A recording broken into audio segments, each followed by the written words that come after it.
बोली सतगुरुदेव महाराज जी की जय, सच्चे दरबार की जय.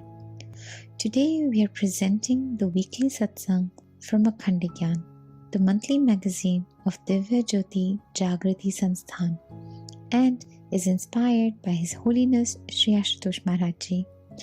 This article is from October 2011, and the topic is Use your willpower to attain the best.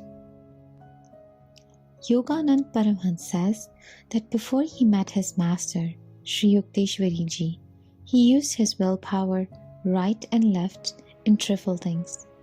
But his guru made him realize that one's willpower should be used to seek God than for anything else. A strong will should be exercised to cut one's focus from the outside world and meditate on the divine light as revealed by the perfect master at the time of initiation. Benjamin Disraeli also quoted, "Nothing can withstand the power of the human will if it is willing to stake its very existence to the extent of its purpose." Helen Keller was deaf and blind, but she went on to become a world-famous speaker and author. How? Demosthenes had a speech impediment.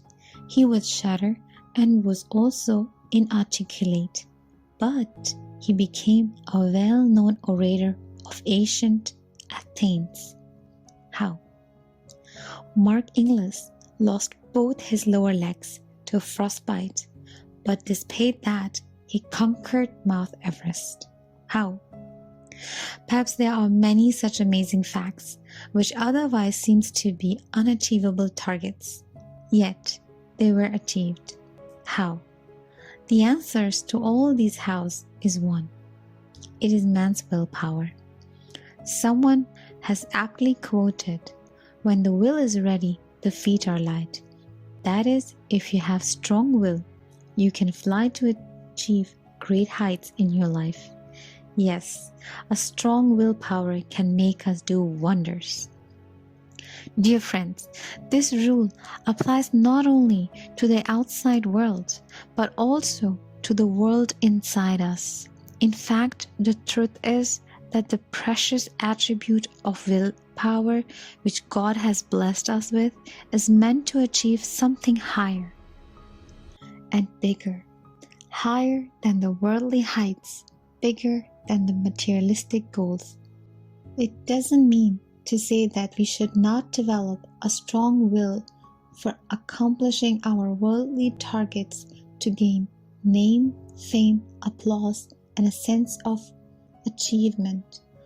But a wiser application of this precious jewel finds its place in God's domain, to reach to the Divine Lord Himself. This message is beautifully delivered by the incidents from the life of Yoganand Paramhans. Paramhans Yoganand mentioned in his writings about his childhood days. One day, he and his friend were moving together. All of a sudden, a thought cropped up in Mukund's mind. Mukund was the childhood name of Yoganand. He said to his friend, "We are going to feed 500 people." His friend exclaimed with surprise, 500 people? But how? We don't have a single paisa. Mukund said resolutely, "We are going to do it for sure." The friend remarked, "Mukund, it's easier said than done. Money is needed for what you are saying, and the truth is that we don't have any money with us to carry your desire." Mukund still sounded firm. "Friend, we are going to do it, and I think the money is going to come from you." "Huh? That's impossible, Mukund." The boy jeered. Paramhans writes that an intuitive conviction prompted him at that moment to remark, "It will happen. You simply have to obey the instructions of your mother. Do not offend her in any way. Keep doing whatever she asks you to do."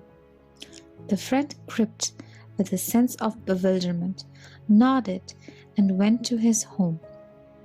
One day later, he came running to Mukund and was shouting on the top of his voice, "Mukund, I can't believe this. It happened as you said." He then narrated the entire story. "I was taking a bath when my mother knocked at the bathroom door. Of course, her knock meant that she had to assign some work to me. I was just about to retort, 'Please don't bother me while I'm enjoying a shower.' But I remembered your words and instantly modified my statement. 'What do you want from me, mother?'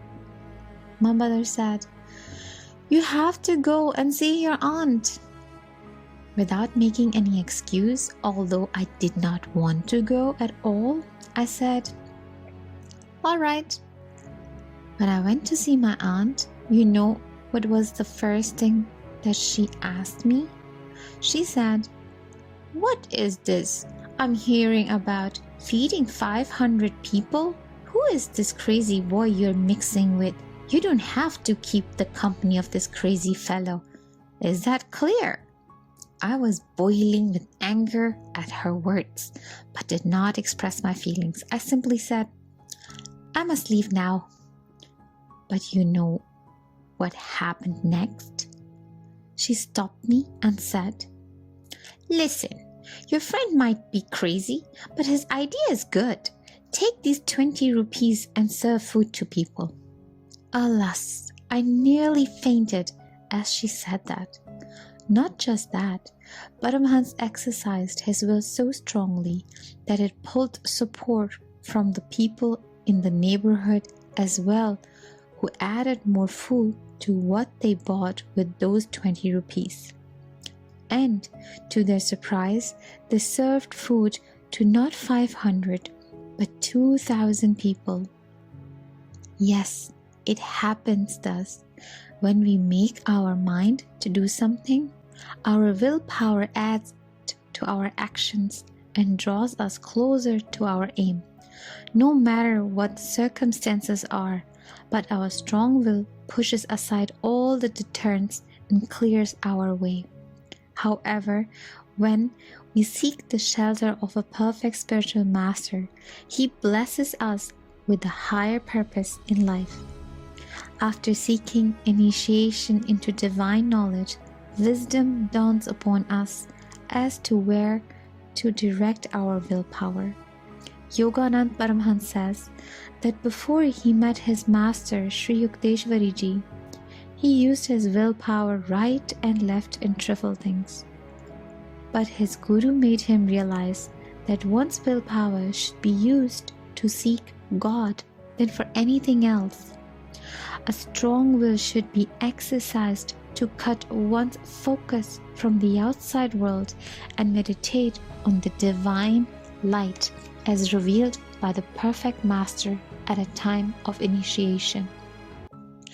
Dear devotees of the perfect master, it's true that our mind runs here and there and doesn't let us concentrate on our supreme target. It pours down upon us thoughts after thoughts and drags us away from communing with the divine light of the Lord. But instead of surrendering before the tricks of mind, which tempts us away from God, a disciple should gather all his willpower and fight back till he wins.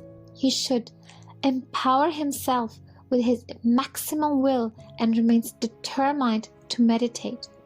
Else, if he lacks his will, he would keep postponing meditation hour after hour. Soon he would realize that several months have elapsed and he has lost the track of the path to meet his real goal. Seizing on this crucial tenet for a devotee, Yoganand Paramhans writes, "The greatest will should be used to meditate. It is not profound words that will give you emancipation, but your own efforts through meditation. No matter what happens to your body, meditate. Never go to sleep at night until you have commune with God. Your body will remind you that you have worked hard and need rest.